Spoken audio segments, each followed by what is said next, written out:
আচ্ছা, তোমাদেরকে আগে আমি পড়িয়েছিলাম যে হ্যাভ আর হ্যাজ, এইগুলো পড়িয়েছিলাম তো।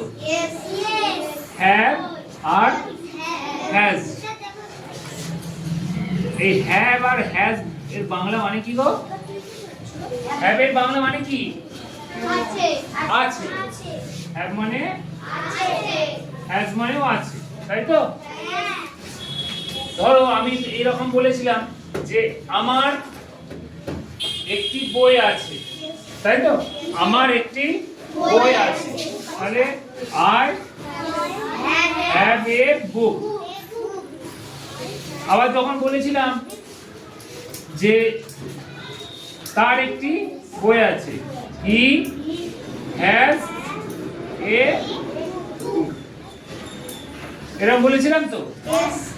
আচ্ছা, এখন যদি এরকম বলি টেবিলের উপরে একটি বই আছে, তখন কি ওই হ্যাভ দেই হবে? টেবিল হ্যাজ এ বুক হবে? টেবিল হ্যাজ এ বুক হবে কি না? এই জিনিসটা আজকে আমরা জানবো যে কিভাবে এই এই ইংরেজিগুলো বাংলাগুলোকে আমরা ইংরেজিতে বলবো। বুঝতে পেরেছো? তাহলে এই হ্যাভ আর হ্যাজ এইগুলো তাহলে কোন ক্ষেত্রে হয়? কোনো একটা মানুষ বা সেই সম্বন্ধে যখন কোনো প্রাণীর কাছে কোনো কিছু থাকে তখন সেটা হ্যাভ বা হ্যাজ দিয়ে হয়। কিন্তু কোনো জড় পদার্থের উপরে যখন কোনো কিছু থাকে তখন কি দিয়ে লিখতে হয়, ইংরেজিটা শুরু করতে হয়, সেটা আজকে জানবো। ঠিক আছে?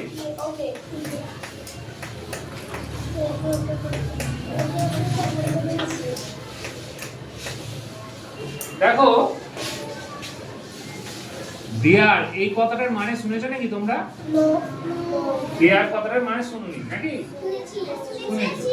দেয়ার মানে আমরা কি জানি বলো তো? সেখানে। দেয়ার মানে কি? সেখানে। আর দেয়ার মানে সেখানে। এখন তোমরা যে জিনিসটা জানবে সেই জিনিসটা হচ্ছে, আগে জেনেছিলে কি আমার কাছে একটি বই আছে, রামের কাছে একটি পেন আছে, তাই তো? গরুর দুটি শিং আছে, তাই তো? এরকম শিখেছিলেন। তাহলে সেই আছে গুলোর ক্ষেত্রে কি হতো না হ্যাভ বা হ্যাজ এইটা ব্যবহার করতাম। কিন্তু যখন আমি বলবো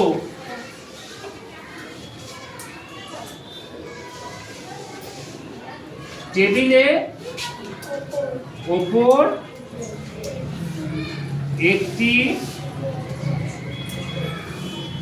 বই আছে, এই বাংলাটার ইংরেজি আমরা কিভাবে করব এটা জানতে হবে। আচ্ছা দেখো, এই রকম যখন কোনো একটা জায়গাতে থাকবে কোনো একটা জিনিস, কোনো একটা জায়গাতে যখন কোনো জিনিস থাকবে, মানে ধরো আমাদের গ্রামের মধ্যে একটি বিদ্যালয় আছে, আমাদের আমার টেবিলের উপরে একটি বই আছে, আমার ব্যাগের ভিতরে একটি বই আছে, আর ধরো বলছি এই ক্লাসরুমের মধ্যে দুটি বেঞ্চ আছে। বুঝতে পেরেছো? এই এই সমস্ত ক্ষেত্রে আমরা ইংরেজিগুলো কিভাবে করব? যখন কোনো জায়গার উপর, যে টেবিলের উপরে, টেবিল একটা জায়গা, তাহলে কোনো একটা জায়গার উপর যখন কোনো জিনিস থাকবে তখন আমরা ইংরেজিটা শুরু করব দেয়ার দিয়ে। কি দিয়ে শুরু করব? দেয়ার দিয়ে।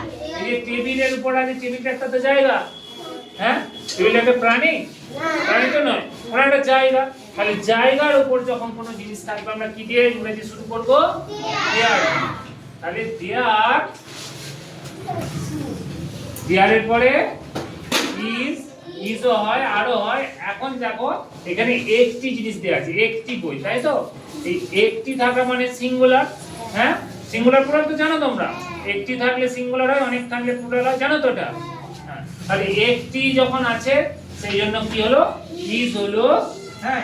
ইজের ইংরেজি একটি নয়, একটির ইংরেজি ইজ নয়, একটি আছে মানে সিঙ্গুলার, তারপরে তাহলে দেয়ারের পরে কি করতে হয়? ইজ বসাতে হয়। তারপরে একটি বই, একটির ইংরেজি এ, বইয়ের ইংরেজি এবার বলো কোথায় আছে? টেবিলের ওপর। ওপরের ইংরেজি on. The table. On the table. On the table. অনটা মানে কি হলো? কোন একটা জিনিস যখন টেবিলে, এটা ধরো টেবিল, টেবিলের উপরে আছে, হ্যাঁ, তাহলে ধরো একটা বল আছে, তাহলে কি হলো? টেবিলের উপরে আছে তো, তাহলে এইটা কি হয়? অন হয়। কি হয়? অন হয়। আচ্ছা, এই টেবিলটা এরকম ঘুরে আছে, কি হবে? বলেছিলাম, বলো তোমরা মনে করে। টেবিলের মানে ধরো একটা পাখা আছে, হ্যাঁ একটু উপরে, এটা কি হয় বলো? তোমরা জানো এটা কি হয়? ওভার হয়। কি হয়? ওভার। আর কি হয়? আর উপরে হলে অ্যাবাভ হয়। আচ্ছা, এত কিছু জানতে হবে না, তোমরা এই দুটো জিনিস জানবে। একটা হচ্ছে উপরে থাকলে অন, আর যখন ভিতরে থাকে তখন হয়। তাহলে উপরে কোনো যখন জিনিস থাকে সেটা হয় অন, আর ভিতরে যখন কোনো জিনিস থাকে সেটা হয়। তাহলে এটা টেবিলের উপরে, তাহলে কি হলো? অন। এই টেবিলে কোনো কিছুর ভেতরে যখন আছে কি হবে? ইন। বুঝতে পেরেছো? ধরো ব্যাগের ভিতরে বই আছে, ইন দা ব্যাগ, হ্যাঁ। আর যদি বলি চেয়ারের উপরে পেন্সিল বক্স আছে, কি হবে? On the, on the pencil box. কেন? অন দি চেয়ার, চেয়ারের উপর বলেছি, তাহলে চেয়ারের উপরে আছে বলে অন দা চেয়ার, হ্যাঁ। আচ্ছা, এটা ধরো আমি করছি, ধরো চেয়ারের উপরে একটি পেন্সিল বক্স আছে, তাই তো? চেয়ারের উপর একটি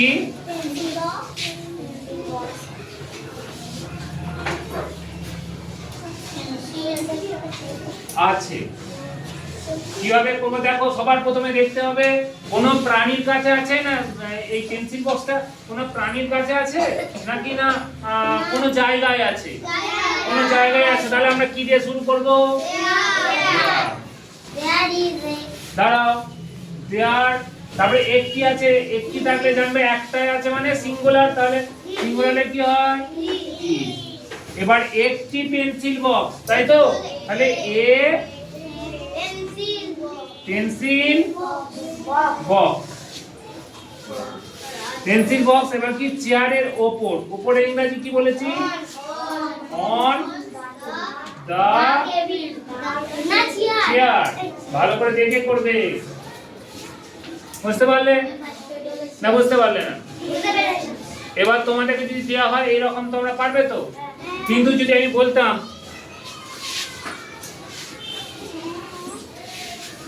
আমার কাছে একটি পেন্সিল বক্স আছে, তখন আমরা কিভাবে করবো বলো তো? আমার কাছে আছে মানে কোন একটা প্রাণীর কাছে আছে, তাই তো? আমি একটা প্রাণী, তাহলে কি দেয়ার দিয়ে শুরু করবো আমরা? দেয়ার দিয়ে শুরু করবো না। তাহলে আমার আছে আই হ্যাভ। আই হ্যাভ মানে আমার আছে। যখন আই মানে আমি, কিন্তু অত কিছু জানতে হবে না। আমার আছে আই হ্যাভ, ঠিক আছে? আই হ্যাভ একটি পেন্সিল বক্স, এ পেন্সিল। তাহলে আমার আছে কি হবে? I have. তোমার আছে ইউ হ্যাভ। বুঝতে পেরেছো? তার আছে হি, হি হ্যাজ হবে, এরপরে বা সি হবে, সি হ্যাজ হবে। তাহলে হি হ্যাজ বা সি হ্যাজ হবে। আর আমার এগুলো পরে লিখে দেবো তোমাদের, হ্যাঁ।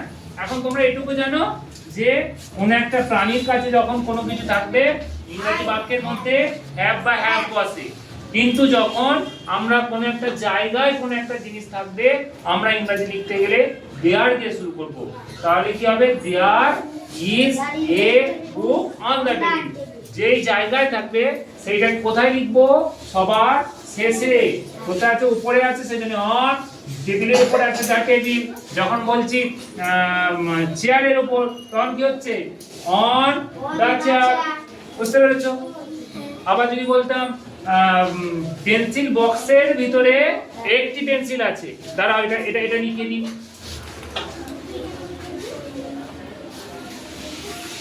ভালো করে দেখো, পেন্সিল বক্সের ভিতরে একটি পেন্সিল আছে। দাঁড়াও, এখানে গুনগুনকে কথা বলছে।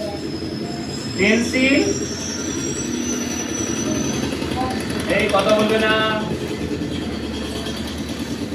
বক্সের ভিতরে একটি পেন্সিল আছে। ঠিক আছে, পেন্সিল বক্সের ভিতরে একটি পেন্সিল আছে। তাহলে মিষ্টু তুমি বলো তো এটা কোথায় আছে? বক্সের ভেতরে, তাই তো? কোন একটা জায়গার মধ্যে আছে, তাই তো? তাহলে আমরা কি দিয়ে শুরু করব? দেয়ার। প্রথমে কি লিখবো? দেয়ার। আচ্ছা, দেয়ারের পর এখানে কটি জিনিস আছে গো? একটি। তাহলে এখানে কি হবে দেয়ারের পরে? ইজ হবে। আচ্ছা আচ্ছা, যদি এটা একটি না হয় দুটি হতো, কি হতো? আর হতো। ঠিক বলেছো। তাহলে যখন দুটি হচ্ছে তখন আর হচ্ছে কেন না, একের বেশি হলে হয় আর, যার যখন একের কম হয়, কোনো একটা জিনিস এই একের কম, ভুল বললাম, যদি একটি হয় তাহলে কি হয়? ইজ হয়। তাহলে কি হয়? ইজ হয়। একটি হলে হয় ইজ, আর একের বেশি হলে হয় আর, মানে প্লুরাল হলে হয় আর, আর যখন সিঙ্গুলার হয় তখন হলে হয় ইজ। তাহলে দেয়ার ইজ। এবার কি আছে বলো তো? একটি পেন্সিল, তাই তো? হ্যাঁ, একটি pencil. There is a pencil, তাই তো?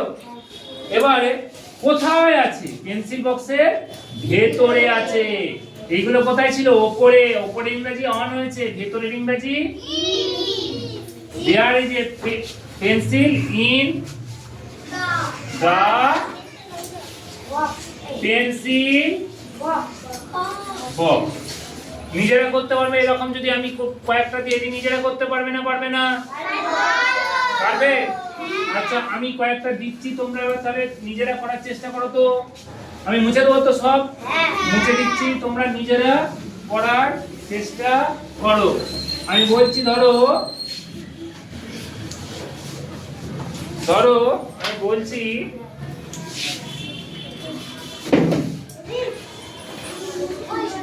ক্লাসের মধ্যে দুটি চেয়ার, ক্লাসের মধ্যে দুটি চেয়ার আছে। ক্লাসের মধ্যে দুটি চেয়ার আছে। তোমরা খাতায় লেখো, এটা লেখো, বসাচ্ছ কেন? লেখো। এইটা তোমরা কিভাবে করবে সেটা তাড়াতাড়ি লেখো। ক্লাসের মধ্যে দুটি চেয়ার আছে।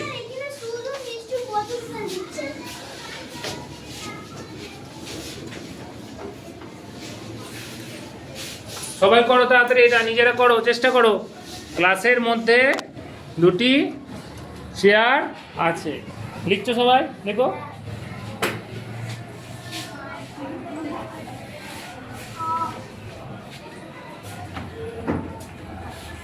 লেখো।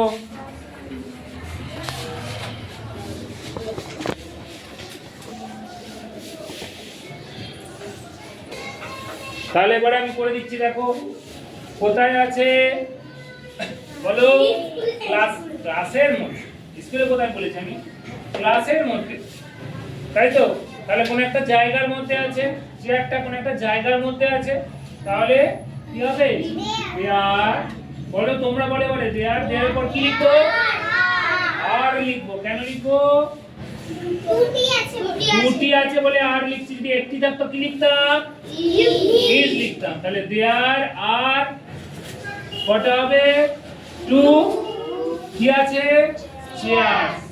CHAIR তারপরে কি হবে? এটা এস হবে তো, যখন দুটি প্লুরাল হয় শেষে এস বসে। তাহলে দেয়ার আর 2 চেয়ারস ক্লাসের মধ্যে, ইন দা ক্লাস। বুঝতে পারলে না? বুঝতে পারলে না? বুঝতে পেরেছো? আচ্ছা, তোমরা নিজেরা করো, আমার দেখে দেখে লিখলে হবে। সবার হয়ে গেছে? এবার তোমাদেরকে দিচ্ছি কতগুলো, এগুলো নিজেরা করবে একদম, আমি একটুও বলবো না, ঠিক আছে? নিজেরা করবে।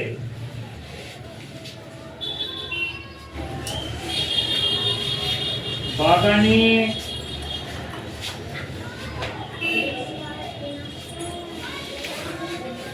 পাঁচটি ফুল আছে।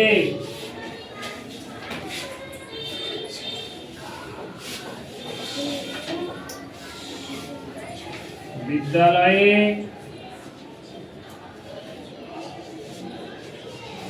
10টি শ্রেণীকক্ষ ইংরেজি কি গো? আমরা বলো ক্লাসরুম। ক্লাস কত শুনি? কোন শ্রেণীতে পড়ো শুনি?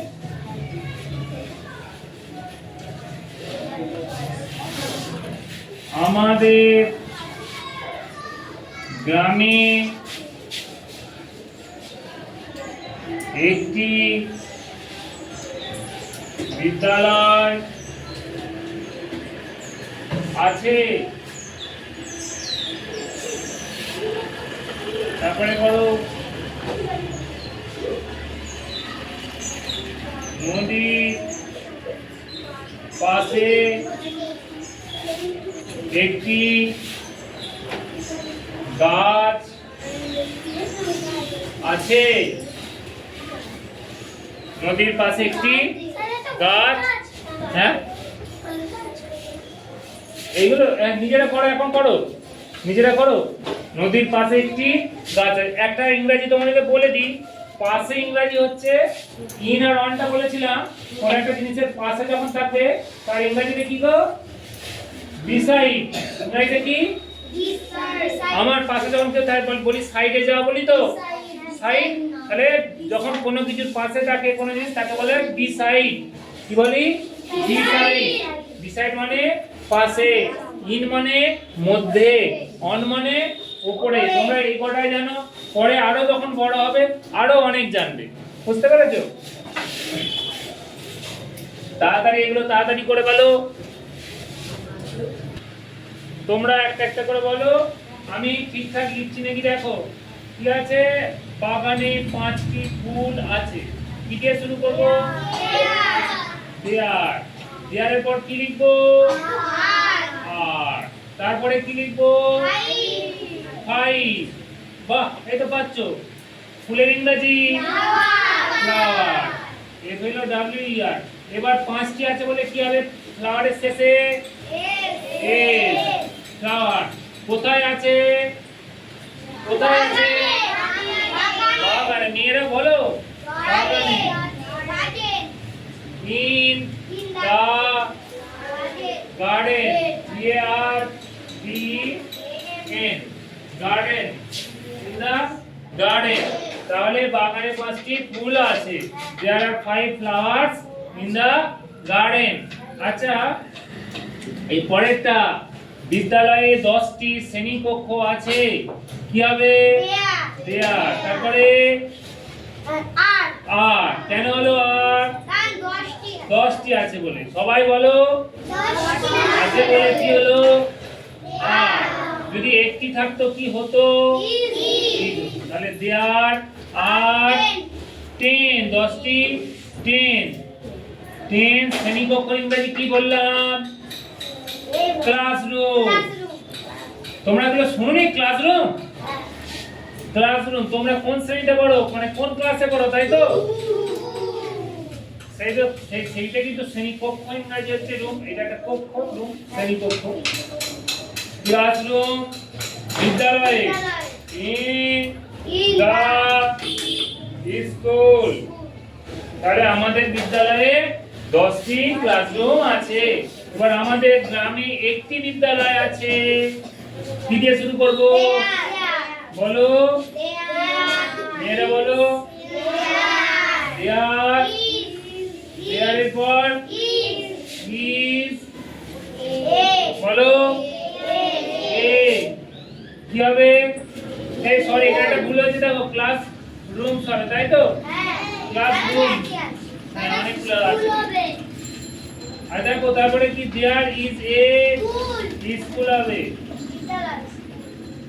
স্কুল তারপরে কোথায় আছে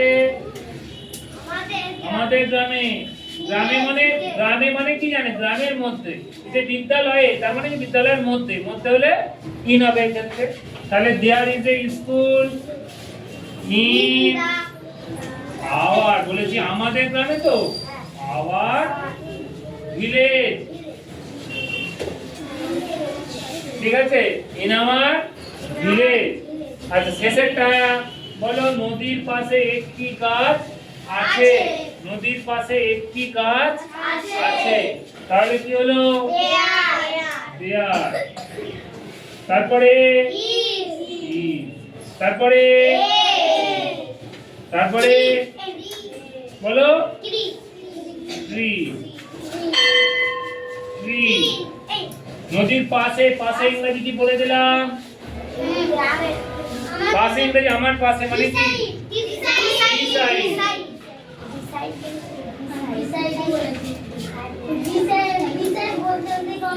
beside the river river মানে নদী there is a tree beside the river নদীর পাশে একটি গাছ আছে বুঝতে পেরেছো তাহলে আজকে তোমরা কি শিখলে দেয়ার দিয়ে বাক্য গঠন আওয়ার দেয়ার দিয়ে বাক্য গঠন তোমরা শিখলে ঠিক আছে দেয়ার দিয়ে বাক্য গঠন তোমরা শিখলে পরের দিনে আমরা যেটা শিখবো অ্যাপোস্ট্রফি এস সম্বন্ধে জানবো অ্যাপোস্ট্রফি এসটা করানো হয়নি অ্যাপোস্ট্রফি এসটা সম্বন্ধে ভালোভাবে তোমাদেরকে বুঝিয়ে দেবো আর অ্যাপোস্ট্রফি এস দিয়ে বাক্য মানে অ্যাপোস্ট্রফি এস বসিয়ে কোথায় কোথায় বসিয়ে বাক্য গঠন আমরা জানবো কিভাবে একটা বা অ্যাপোস্ট্রফি এস এর ব্যবহার বুঝতে পেরেছো হ্যাঁ ও আচ্ছা ঠিক আছে তাহলে আজকে এই পর্যন্তই থাক ঠিক আছে তো